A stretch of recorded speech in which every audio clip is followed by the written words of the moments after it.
Hey there, cinephiles. You know I love the Oscars, but sometimes I can get an aneurysm thinking how stupid they can be. It's really a tough love situation as every year I try to get them to listen and I tell you guys how I'd fix the Oscars. This year has fared better than most as my favorite film of 2022, Everything Everywhere All at Once, garnered the most nominations. However, there are many films that I love that deserved much more recognition at the Oscars. So without further ado, let's get into it. Starting off with something that isn't technically the Academy's fault, it's more so the country it's from, and that's RRR, an international feature. India decided to nominate this other film that they thought would have been better suited for Oscar bait. However, this was the wrong decision. RRR swept the nation. And if India had taken that chance and selected it to represent its country, not only would it have been an international feature, but I think it would have been in many other categories, including Best Picture. It's just sad because this film was on the top of so many critics' lists and people who weren't critics. This was a movie that spoke to so many in the US. I even disagree with many people on taste of film, but this ended up being on not only mine, but theirs and so many people's top 10s of the year. But alright, now let me actually complain about the Academy and their decisions.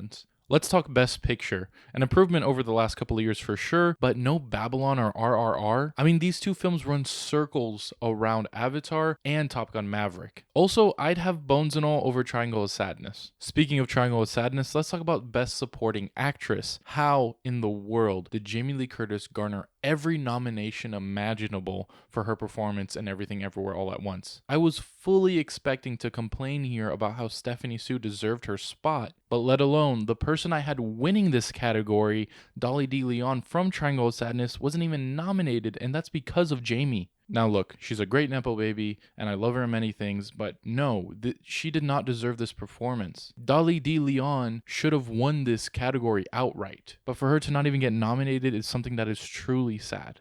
Continuing with the acting categories, I'm going into Best Actress now. Look, I want more Latino representation behind and in front of the camera, especially in Hollywood and especially in awards consideration. However, Ana de Armas in Blonde was not the performance to nominate. After the nominations were announced for the Oscars, I decided to watch Blonde to see if there was something that I might have missed since I didn't watch it earlier in the year. But now after watching it, I just really disliked this nomination. Viola Davis for The Woman King was just the right amount of mix of Oscar baity and actual good performance that she should have taken the spot over Anna. And I love Anna as well. She does great in many other things like Blade Runner 2049 and such, and even Knives Out, but this was not it.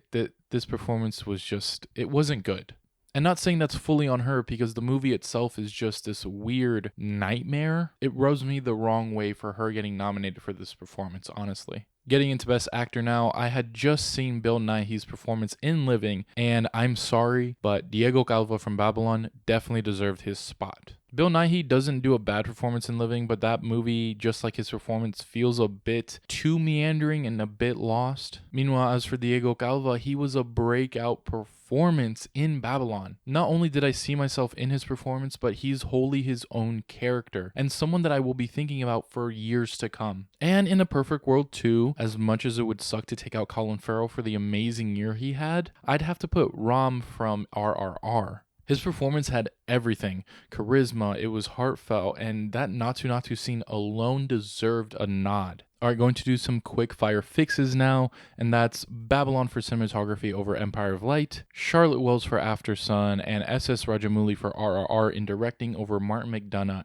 and Robin Ostlund, Moon Age Daydream over Fire Love in documentary, Babylon for sound over Avatar, Nope for visual effects over All Quiet on the Western Front, and finally, The Whale over Glass Onion or Top Gun Maverick in adapted screenplay. As for one non-category change I'd make to the Oscars this year, it's to go back to not having a host. A few years ago, they did this after the whole Kevin Hart incident, and I actually preferred those shows to any that I seen with a host. And then, of course, last year, when they decided to bring back a host, they brought 3, and my God, was that the worst decision ever. But this year, now they're back down to 1, and it's Jimmy Kimmel, which is whatever, he's done it a few times, but I'd prefer to not have a host. But anyway, let me know your guys' thoughts on how to fix the 2023 Oscars, whether it be categories, how they do the show, anything and everything in between. There were a lot more nomination changes I could have made, but I didn't want to talk about anything that I hadn't seen. That goes for snubs as well, aka decision to leave, that I know many people are still upset about. But in general, these are the biggest snubs and changes I'd make to the Oscars this year. Let me know if you guys agree or disagree with my changes down in the comments below or on our socials. Also, be sure to follow us on our socials, as we do have an upcoming short film called Infinite Dates coming out very, very soon. As always, thank you guys for liking, commenting, and subscribing.